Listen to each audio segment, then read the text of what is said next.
प्रोनेसिस investor academy के इस brand new video में आप सभी का बहुत बहुत स्वागत है। इंडियन स्टॉक मार्केट्स आज बहुत ज़्यादा वोलाटाइल था। सुबह अगर देखते हैं ना, बहुत ज़्यादा गिरावट, लेकिन बाद में अच्छा खासा रिकवरी आया। ऑल्दो रिटर्न कोई बहुत ज़्यादा देखने को नहीं मिल रहा है, लेकिन हाँ, पहले के मुकाबले काफ़ी ज़्यादा इंप्रूवमेंट था। मतलब मेरा पोर्टफोलियो भी अगर आप देखते हैं ना, तो उससे ही क्लैरिटी मिल जाएगा कि स्टॉक मार्केट में हुआ क्या है ना। सुबह मेरा पोर्टफोलियो ऑलमोस्ट 1.5% के आसपास गिर गया था, लेकिन जब बंद होने लगा उस समय अबाउट 0.3-0.4% ऊपर चला गया। इतना ज़्यादा वोलाटाइल रहा है स्टॉक मार्केट। और आज स्टॉक मार्केट का खासियत क्या रहा ना कि कुछ स्टॉक्स, सेलेक्टेड स्टॉक्स बहुत तेज़ी से ऊपर गए हैं। 6%, 7%, 8% इस तरह से ऊपर सेलेक्टेड स्टॉक्स। बहुत सारे स्टॉक्स गिरे हुए हैं, लेकिन मतलब ये हुआ कि लोगों ने स्टॉक्स को सेलेक्ट किया हुआ है और जब जब गिरावट आ रहा है वो अपना इन्वेस्टमेंट कर रहे हैं। देखिए, काफ़ी समय से हम लोग इस YouTube चैनल पर डिस्कस कर रहे हैं कि पूरा साल कोई खास परफॉर्मेंस एक्सपेक्ट नहीं करना चाहिए, और वही हो भी रहा है। और अब तो खैर साल ख़त्म भी होने वाला है। इस YouTube चैनल पे काफ़ी समय से हम लोग ये भी डिस्कस कर रहे हैं कि अगर किसी तरह का लोन है जहाँ के इंटरेस्ट रेट आप ज़्यादा पे कर रहे हैं, तो ये साल बहुत अच्छा समय था वहाँ प्रिंसिपल अमाउंट ज़्यादा से ज़्यादा पे करने का। पूरा साल तो राइट ऑफ था ना, अभी देख ही रहे हैं, अभी भी कुछ परफॉर्मेंस तो आया नहीं और ये साल ख़त्म होने वाला है। तो अगर किसी ने ऐसा कर दिया है तो बहुत अच्छी बात है। मैं ये नहीं बोल रहा हूँ कि ये साल इन्वेस्टमेंट करने का नहीं था। बिल्कुल, अगर कोई ऐसा ही पिक कर रहा है, इन्वेस्टमेंट कर रहा है, उसमें कोई हर्ज नहीं था। मैं सिर्फ ये बोलना चाह रहा हूँ कि अगर दो प्रेफरेंस दिया जाए ना कि भाई लोन भी आपका अच्छा खासा है, इंटरेस्ट रेट ज़्यादा पे कर रहे हैं, ठीक है, एक्स्ट्रा पैसा है, तो इन्वेस्टमेंट के साथ साथ अपना लोन बंद करने का भी ट्राई करना चाहिए था। ठीक है, अब आगे, क्योंकि ये साल तो अब ख़त्म होने वाला है, तो अब आगे का स्ट्रैटेजी क्या होगा। देखिए, इस वीडियो को मैं 3 पार्ट्स में डिवाइड करने जा रहा हूँ। ठीक है, एक तो ये कि भाई ये जो पैसा, काफ़ी लोगों को लग रहा है ना कि भाई पैसा डूब रहा है या पैसा बन नहीं रहा है, तो उसका कारण क्या है। ऑलमोस्ट 1 साल से ऐसा क्या हो रहा है, पहला ये। दूसरा, रिकवरी कब तक उम्मीद है कि आएगा मार्केट में ना, कि फिर से थोड़ा परफॉर्मेंस आने लगे मार्केट, कब से वो हो सकता है। और तीसरा, इन्वेस्टर्स को क्या करना चाहिए, उनका इन्वेस्टमेंट स्ट्रेटजी क्या होना चाहिए। इन सभी पॉइंट्स को मैं इस वीडियो में डिटेल में कवर करने जा रहा हूँ। इन्फॉर्मेटिव वीडियो है, पूरा देखिए, अच्छी तरह से समझे। अगर पसंद आए तो लाइक और शेयर जरूर करें, हाइप जरूर करें। पहली बार हमारे यूट्यूब चैनल पे आ रहे हैं तो चैनल को जरूर सब्सक्राइब करें। एक बार मार्केट देख लेते हैं ना, इंडियन मार्केट के हालात क्या है, वर्ल्ड मार्केट के हालात क्या हैं, उसके बाद आज के टॉपिक को मैं डिटेल में कवर करूंगा। तो इंडियन मार्केट का हालात तो कुछ है नहीं। यहाँ पे देखिए, large cap, mid cap, small cap, micro cap का परफॉर्मेंस चेक कर सकते हैं। और यहाँ पे देखिए आप सेक्टर और थीम का परफॉर्मेंस चेक कर सकते हैं। तो देखिए, जो लार्ज कैप्स में पहले के मुकाबले जो रिकवरी आया ना, क्योंकि सुबह तो गिरा हुआ था, उसका एक बड़ा रीज़न बैंकिंग सेक्टर है ना। देखिए, बैंक्स का परफॉर्मेंस ऊपर देखिए थोड़ा इंप्रूव हुआ है। डिफेंस का परफॉर्मेंस ठीक है, ऑटो का परफॉर्मेंस ठीक है। मेटल तो खैर ये तो हम काफ़ी समय से डिस्कस कर ही रहे हैं कि अभी इन्हीं का समय चल रहा है, बहुत अच्छा रिटर्न्स। और नीचे कोई खास परफॉर्मेंस ज़्यादातर आपको देखने को नहीं मिलेगा। तो आज भी परफॉर्मेंस कुछ है नहीं इंडियन मार्केट्स का।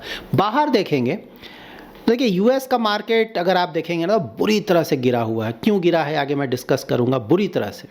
ठीक है, उसकी तरह से अगर आप एशियन मार्केट्स देखें, ये भी बुरी तरह से गिरा हुआ है। यूरोपियन मार्केट्स देखें तो यहाँ भी कोई खास परफॉर्मेंस नहीं है। तो ओवरऑल कोई खास परफॉर्मेंस नहीं रहा आज मार्केट्स का। यूएस मार्केट में पिछले कुछ दिनों से गिरावट तो देखने को मिल रहा है ना, कभी कभी बुरी तरह से गिर रहा है। रीज़न क्या है, ये रीज़न हम लोग हमेशा डिस्कस करते हैं, और यही रीज़न है एआई स्टॉक्स का ओवर वैल्यूएशन, टेक स्टॉक्स का ओवर वैल्यूएशन। देखिए, फाइनली ये यूएस में देखने को मिल रहा है बहुत ज़्यादा गिरावट ना। अगर देखते हैं एनवीडिया, AMD, टेस्ला, माइक्रोसॉफ्ट, बहुत गिरावट आया था इन सारे स्टॉक्स में। ठीक है, क्योंकि वैल्यूएशंस वहाँ पे बहुत ज़्यादा हो गए हैं। और आने वाले समय में, ये तो हम लोग हमेशा डिस्कस करते हैं ना, कि अगर वहाँ मार्केट 20-30% भी गिर जाए तो कोई बड़ी बात नहीं होगी। ऑफकोर्स कब गिरेगा, कितना गिरेगा बताना मुश्किल है। हो सकता है कुछ महीनों बाद गिरे, हो सकता है 1 साल के बाद गिरे। स्टॉक मार्केट तो ऐसा ही है ना, एग्जैक्टली किसी को पता ही नहीं कि क्या होगा। लेकिन हाँ, अगर उतना गिरावट आएगा तो इंडियन मार्केट में भी फ़र्क तो पड़ेगा, क्योंकि पूरा वर्ल्ड मार्केट पे फ़र्क पड़ेगा उसका। यूएस में देखिए तो हालात कोई बहुत ज़्यादा अच्छे नहीं है। ठीक है, मतलब जीडीपी ग्रोथ रेट तो आपको पता ही है, पिछले साल के मुकाबले इस साल कम ही है, अगले साल भी कम ही होगा। उसके बाद वहाँ पे जो जॉब कट्स का डेटा आया है ना, वहाँ पे हाईएस्ट आया है, 2 डिकेड का हाईएस्ट लेवल आया अक्टूबर मंथ का। और 2025 जो ईयर है उनका वर्स्ट ईयर बोला जा रहा है लेऑफ्स के मामले में। 2009 के बाद मतलब उतने पीरियड के बाद ये ख़राब साल आया, बहुत ख़राब साल आया है। तो यूएस में तो प्रॉब्लम चल ही रहा, प्लस वहाँ पे जो गवर्नमेंट शटडाउन चल रहा है, पता नहीं वो कब होगा, मतलब खुलेगा नहीं खुलेगा क्या होगा। क्योंकि ट्रम्प है ना, फ्लेक्सिबिलिटी तो है ही नहीं, तो कुछ मानने को तैयार नहीं है। तो ट्रम्प का मतलब रिपब्लिकन पार्टी और डेमोक्रेट्स के बीच कोई भी समझौता नहीं हो पा रहा, तो शटडाउन चलता जा रहा है। नियर फ्यूचर में तो लगता नहीं कि कुछ होगा। वहाँ पे देखना होगा इंटरेस्ट रेट कट, क्योंकि अब ये जॉब डेटा जो आया है ना, यहाँ पे प्रॉब्लम दिखा है। तो हो सकता है अब कि दिसंबर में एक और रेट कट हो जाए, तो वो एक प्लस होगा वहाँ के लिए। और plus of course supreme court में वहाँ केस स्टार्ट हो चुका है टैरिफ को लेके, तो ज़्यादा चांसेस यही है कि शायद सुप्रीम कोर्ट इन टैरिफ को हटा दे। क्योंकि देखिए प्रेसिडेंट का जो पावर अगर देखेंगे यूएस में, तो वो सिर्फ अगर बहुत बड़ा इमरजेंसी आ जाए ना, तभी इस तरह का टैरिफ वो लगा सकता है, ठीक है। तो यूएस में इस तरह का कोई बहुत बड़ा इमरजेंसी तो है नहीं, तो इसको जस्टिफाई नहीं किया जा सकता। ऑल्दो ट्रम्प के लोग बोल रहे हैं कि भाई यहाँ पे डेट बहुत ज़्यादा बढ़ गया है, तो ये एक तरह से इमरजेंसी आ गया है, इसीलिए हमने किया। बट हाँ, कोर्ट में इसको जस्टिफाई करना बहुत डिफ़िकल्ट होगा। तो मोस्टली ये ख़त्म हो जाएगा, बट हाँ जब तक होगा तब तक तो हमें वेट करना पड़ेगा ना। एग्जैक्टली किसी को नहीं पता क्या फैसला आएगा, तो वेट करते हैं, कुछ महीनों में वहाँ क्लैरिटी आ जाएगा। नाउ आज के टॉपिक को कवर कर लेते हैं। तो देखिए सबसे पहला पॉइंट मैंने क्या बताया था कि भाई ये जो पैसा डूब क्यों रहा है, मतलब मार्केट को क्या हो क्या गया एक साल, पूरा सही से रिवाइज कर लेते हैं। क्योंकि अब समय चेंज कर रहा है स्टॉक मार्केट के हिसाब से, आगे मैं बताऊंगा क्यों मैं ऐसा बोल रहा हूँ। तो देखिए पहले तो था कि भाई कोविड के बाद से स्टॉक मार्केट में बहुत ज़्यादा रिटर्न आया, तो वैल्यूएशन बहुत ज़्यादा हो गया था। वैल्यूएशन जब बहुत ज़्यादा होता है तो वह गिरेगा, मार्केट को गिरने का बहाना चाहिए। यूएस में वही हो रहा है, वैल्यूएशन बहुत ज़्यादा हो गया है, गिरने का बहाना चाहिए। जब जब बहाना मिलेगा यूएस मार्केट गिरेगा। इंडियन मार्केट के साथ वही हुआ एक साल पहले ना, सितंबर लास्ट से गिरना शुरू हुआ, अभी तक प्रॉब्लम चल ही रहा है, ठीक है। क्योंकि वैल्यूएशन बहुत ज़्यादा हो गया था, जस्टिफाई नहीं कर सकते थे। एफआईआई सेलिंग, एफआईआई बहुत ज़्यादा भागे पिछले एक साल से, तो आप देख ही रहे हैं प्रॉब्लम चल रहा था, उसके कारण स्टॉक मार्केट में बहुत ज़्यादा प्रॉब्लम है। एफआईआई क्यों भागे? इंडियन इकोनॉमी ना, थर्ड पॉइंट आएगा भाई, इंडियन इकोनॉमी का हालात ख़राब था।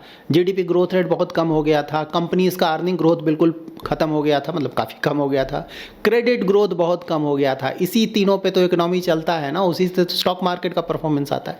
तीनों ही बैठ गया था, ठीक है। उसके बाद ग्लोबल प्रॉब्लम्स चल ही रहे थे। यूएस में इंटरेस्ट रेट कट जितना उम्मीद किया जा रहा था वो नहीं हो रहा था, अब जाके थोड़ा बहुत स्टार्ट हुआ है। चाइना में भी स्लो डाउन चल ही रहा है, वहाँ भी कुछ रिलीफ नहीं मिल रहा है। रसिया और यूक्रेन का प्रॉब्लम चल ही रहा है। मिडिल ईस्ट में अगर देखें तो अभी तक कोई रिलीफ है नहीं, ऑल दो मतलब बोला जा रहा है हमास और इजराइल के बीच कुछ सेटलमेंट हो गया है। ऐसा कभी होगा नहीं, आपको भी पता है, कुछ दिनों का शांति है, फिर से वापस आएगा।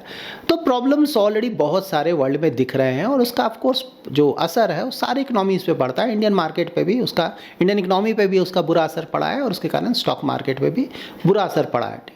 अब है कि रिकवरी कब तक आ सकता है, ये सबसे ज़्यादा जरूरी है ना। तो देखिए अगर शॉर्ट टर्म देखें ना, शॉर्ट टर्म मीन्स कुछ महीने ना, 2-3-4 महीना अगर देखा जाए, तो वहाँ पे बिल्कुल मानकर चलें कि ये जो मार्केट के हालात हैं ना, अभी 1-2 महीने तक शायद, क्योंकि एग्जैक्टली नहीं पता इसलिए मैं बोल रहा हूँ शायद इसी तरह का बना रहे, थोड़ा बहुत अप डाउन चलता रहेगा। अब देखिए मार्केट क्या क्या चेक करेगा भाई। मार्केट बोलेगा कि जीडीपी ग्रोथ रेट आप दिखाओ, तो जीडीपी में तो ऑलरेडी इंप्रूवमेंट आ गया है। उम्मीद है कि अभी इम्प्रूवमेंट जो आया है वो बना रहेगा, थोड़ा बहुत शायद नेक्स्ट ईयर डाउन हो, क्योंकि अगर टैरिफ बना रहेगा, तो अगर टैरिफ नहीं बना रहता जीडीपी में इम्प्रूवमेंट बना रहेगा, जीडीपी के नंबर्स में प्रॉब्लम नहीं आएगा। प्रोवाइडेड टैरिफ हट जाए तब, टैरिफ रहेगा तो वहाँ पे घटेगा जीडीपी का numbers.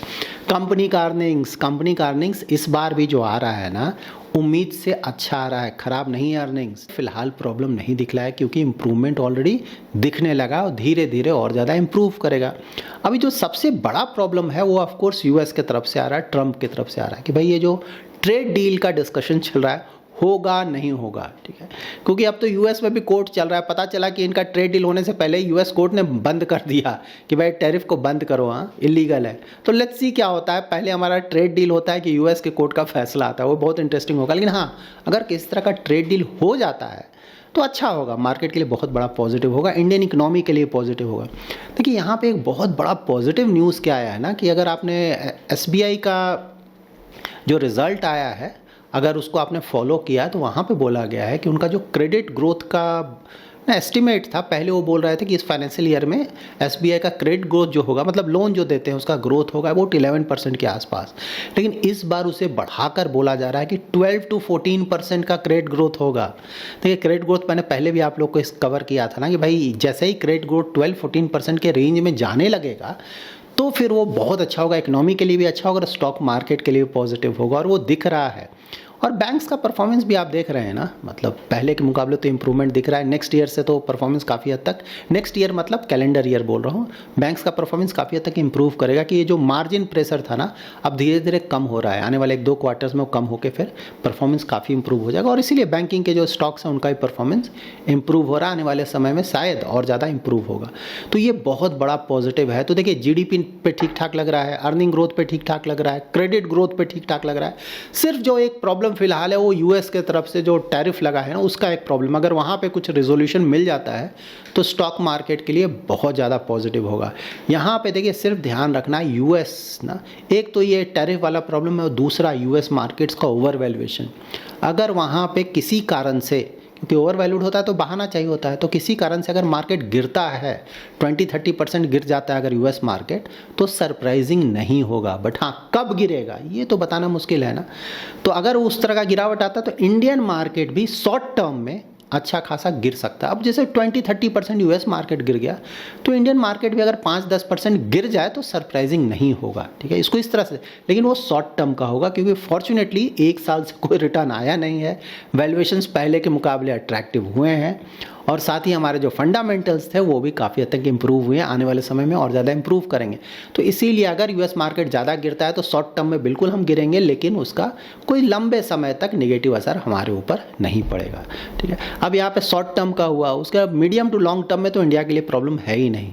Medium to long term में जीडीपी वाइज देख लें, क्रेडिट ग्रोथ वाइज देख लें, तो कहीं आपको अर्निंग ग्रोथ देख लें तो वो ठीक ठाक चलता रहेगा। अभी भी डेवलपिंग कंट्री है, ठीक है, रिसोर्सेज इतना ज़्यादा है, हमारा तो अभी से सही से ग्रोथ आया भी नहीं है। मतलब अगर जीडीपी वाइज देखें, क्योंकि हमारा पॉपुलेशन इतना ज़्यादा है ना, इस जीडीपी से तो हमारा काम ही नहीं चलेगा, इसलिए पर कैपिटल इनकम हमारा बहुत कम होता है पुअर कंट्री की तरह। तो हमारा ग्रोथ बहुत बचा हुआ है, तो मीडियम टू लॉन्ग टर्म का तो प्रॉब्लम है ही नहीं। लेकिन हाँ, शॉर्ट टर्म के जो हिकअप्स थे मार्केट के लिए, वो भी अब धीरे धीरे खत्म हो रहे हैं।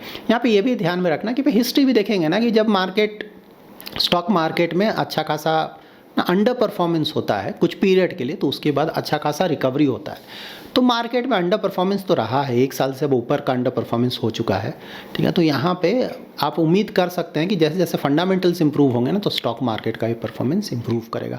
अब है कि इन्वेस्टर्स को क्या करना चाहिए भाई, हमारे जैसे इन्वेस्टर्स को, तो देखिए इन्वेस्टर्स के लिए हमेशा ध्यान में रखें कि यहाँ से रिकवरी का उम्मीद है। आने वाले 2-3 महीनों में आप देखेंगे कि रिकवरी आएगा स्टॉक मार्केट में। आपका काम क्या है, या फिर मेरा काम क्या है, मैं भी इन्वेस्टर हूँ, क्वालिटी स्टॉक्स, अच्छे क्वालिटी के स्टॉक्स, अच्छे क्वालिटी के म्यूचुअल फंड स्कीम्स खरीदते रहे। मैं देखिए जब भी मार्केट गिरता है ना, मैं थोड़ा थोड़ा खरीद रहा हूँ। मैं तो आपको डेली बेसिस बता रहा हूँ ना, आज भी सुबह जब गिरा था, अच्छा खासा गिरावट आया था ना काफ़ी सारे स्टॉक्स में, मैंने खरीदारी आज भी किया है, ठीक है। और जब खरीदारी किया था वो थोड़ा बहुत ऊपर भी चला गया, क्योंकि मार्केट रिकवर कर गया। तो जब गिरेगा, ठीक है, क्योंकि मेरा यही मानना है कि भाई अब यहाँ से चीज़ें सुधरनी चाहिए, ठीक है। 2-3 महीने में शायद हमें, मतलब अगले साल से बोलिए, हमें रिकवरी थोड़ा दिखेगा मार्केट में। तो अगर पैसा है तो थोड़ा थोड़ा करके इन्वेस्ट करने का मतलब बनता है, मैं वही कर रहा हूँ, ठीक है। तो इस तरह से इसको देखिए मार्केट। उसके बाद देखिए जो आपने कुछ पोर्टफोलियो में कुछ घटिया क्वालिटी के स्टॉक्स में या फिर म्यूचुअल फंड स्कीम में इन्वेस्टमेंट होता है कभी कभी ना, हम बाद में पता चलता है कि गलत इन्वेस्टमेंट कर दिया, तो ऐसा कुछ है तो बिल्कुल ये सही समय है उससे निकल जाए और उस पैसे को अच्छे क्वालिटी के स्टॉक या म्यूचुअल फंड स्कीम में इन्वेस्ट करें, ठीक है। लेकिन हाँ, क्वालिटी ख़राब हो तब, अगर अच्छा क्वालिटी है किसी कारण से गिर गया तो उसको बिल्कुल ना बेचें, वो बहुत गलत तरीका होगा इन्वेस्टमेंट करने का, ठीक है। अगर प्रॉब्लम है, क्वालिटी ख़राब है, तभी बेचें, नहीं तो नहीं बेचें। उसके बाद अगर किसी के पास पैसा है तो थोड़ा बहुत पैसा रखा जा सकता है। जैसे मेरे हिसाब से अगर मुझसे पूछा जाए तो अबाउट 10% 20% के आसपास, मान लीजिए मेरे पास 100 रुपीज़ है इन्वेस्टमेंट के लिए ना, तो मैं ट्राई करूँगा कि भाई any given point of time 10 to 20% का पैसा मैं अपने पास रखूँगा, कि अगर कुछ बड़ा बीच में कुछ प्रॉब्लम आता है ना, जैसे यूएस की तरफ से खबर आता है कि भाई ट्रेड डील नहीं होगा, कुछ इस तरह का खबर आ जाए, या फिर यूएस का मार्केट बुरी तरह से गिर जाए, ठीक है, एग्जैक्टली कब गिरेगा नहीं पता है लेकिन गिर सकता है ना, तो अगर 10-20% कोई रखना चाहता है, ठीक है, हमेशा याद रखें बाकी का पैसा इन्वेस्टेड रहना चाहिए। मैं हमेशा इन्वेस्टेड रहता हूँ, लेकिन हाँ, थोड़ा पैसा अगर कोई बचा कर रखना चाहता है कि भाई शायद अपॉर्चुनिटी मिल जाए, तो वहाँ किया जा सकता है, तो ये भी सही बात है। यहाँ पे देखिए वैल्यूएशंस और अर्निंग ग्रोथ का ध्यान में रखें, ठीक है। यहाँ पे अगर वैल्यूएशन सही है, आपको अर्निंग ग्रोथ दिख रहा है उस कंपनी का, स्टॉक की बात बोल रहा हूँ, अगर स्टॉक में इन्वेस्टमेंट करने जा रहे हैं, वैल्यूएशन का जरूर ध्यान रखें। नहीं ध्यान रखेंगे तो प्रॉब्लम होगा, काफ़ी समय तक रिटर्न ही नहीं आएगा, ठीक है। कितना भी अच्छे क्वालिटी का स्टॉक हो, वैल्यूएशन अगर बहुत ज़्यादा है तो प्रॉब्लम आएगा। उसी तरह से स्टॉक का अर्निंग ग्रोथ देख लें कि भाई किस तरह का अर्निंग, प्रॉफिट ग्रोथ किस तरह का आ रहा है, आरओई किस तरह का आ रहा है, फ्यूचर में वो मेंटेन कर पाएगा कि नहीं। ये सब चीज़ें ध्यान करके एक अच्छा खासा पोर्टफोलियो बनाएं। धीरे धीरे, जल्दबाजी में नहीं रहें, ठीक है ना। ऐसा नहीं कि स्टॉक मार्केट 1-2 दिन में ही 100-200% ऊपर चला जाएगा, ठीक है। उसी तरह जब गिरता भी है तो उस समय भी जल्दबाजी नहीं कर दें। ऊपर जा रहा है तब भी जल्दबाजी ना करें, आराम से रहें, ठीक है। लॉन्ग टर्म प्लेयर हैं, ठीक है। 5 साल, 10 साल, 20 साल में चीज़ें बहुत चेंज हो चुके होंगे। मैं भी वही करता हूँ, मेरे पास थोड़ा सा मैंने बताया था पैसा है, तो पैसा मैं धीरे धीरे, क्योंकि मार्केट तो इधर थोड़ा डाउन ही है ना, तो अच्छा अपॉर्चुनिटी मिल रहा है, तो मैं धीरे धीरे करके इन्वेस्ट कर रहा हूँ। कोई जल्दबाजी नहीं है, ठीक है। आराम से बैठा हुआ हूँ और कंफर्ट के साथ धीरे धीरे इन्वेस्ट करते रहें, और उम्मीद है कि अगले साल से परफॉर्मेंस काफ़ी हद तक इम्प्रूव होना चाहिए। अब यहाँ पे बिल्कुल ये प्रश्न आता है कि भाई नहीं हुआ तो नहीं हुआ तो नहीं हुआ ना, मैंने 10 ईयर्स के लिए इन्वेस्टमेंट किया है। अगर मान लीजिए किसी कारण से नहीं हुआ तो नहीं हुआ, ठीक है भाई, मैं अगले साल में इन्वेस्टमेंट करते रहूँगा, ठीक है। उसके बाद का वेट करूँगा कि शायद उसके बाद इंप्रूवमेंट आ जाए। अब आप बोलिए कि ऐसे तो भाई यू नेवर नो ना, कभी रिटर्न आएगा नहीं आएगा। तो अगर आपको इस तरह का ना कॉन्फिडेंस नहीं है मार्केट में, आपको लग रहा है कि नहीं सब कुछ खराब है, कुछ अच्छा नहीं हो सकता है, तब स्टॉक मार्केट में इन्वेस्ट नहीं करें। देखिए ये हमेशा क्लैरिटी रहना चाहिए आपके दिमाग में, इक्विटी है, ठीक है। फ्यूचर में क्या होगा नोबडी नोज, ठीक है। तो मैं जैसे बोल रहा हूँ ना, नेक्स्ट ईयर बहुत अच्छा उम्मीद है, लेकिन अगर कुछ बहुत बड़ा प्रॉब्लम आ गया तो हो सकता है नेक्स्ट ईयर रिटर्न ना आए, यू नेवर नो, हो सकता है। तो यहाँ पे मेंटेलिटी बना के रखें कि भाई लॉन्ग टर्म का है ना, 10 साल 20 साल, इस तरह का मेंटली प्रिपेयर्ड रहें कि 1-2 साल अगर प्रॉब्लम आया भी तो मैं उसको झेल लूँगा, ठीक है। अगर इस तरह का आप मेंटली प्रिपेयर्ड नहीं रहेंगे तो स्टॉक मार्केट में आपको बहुत ज़्यादा प्रॉब्लम आएगा, और मोस्टली आप बीच में भाग जाएंगे और लॉस लेकर भागेंगे और आपको उससे प्रॉब्लम होगा। तो एफडी आपके लिए अच्छा है या फिर डेट प्रोडक्ट्स अच्छा है। यहाँ पे आएँ तो बिल्कुल मेंटली प्रिपेयर्ड रहें कि भाई 1-2 साल अगर बहुत ज़्यादा प्रॉब्लम आएगा फिर भी मैं भागूंगा नहीं, मुझे कम से कम 5 साल और उससे ज़्यादा, जितना ज़्यादा समय तक बने रहें, 10 साल 20 साल, उतना अच्छा बात है, उतना ज़्यादा आप रिटर्न जनरेट करेंगे। सिर्फ वही पैसा इन्वेस्ट करें जिसकी ज़रूरत आपको एटलीस्ट 5 ईयर्स के लिए नहीं है, ठीक है। ये हमेशा ध्यान रखें, बेसिक है। So that's it in this video. अगर आपको ये वीडियो पसंद आया है तो जरूर लाइक एंड शेयर करें। पहली बार हमारे यूट्यूब चैनल पर आ रहे हैं तो चैनल को जरूर सब्सक्राइब करें। Thanks lot for watching.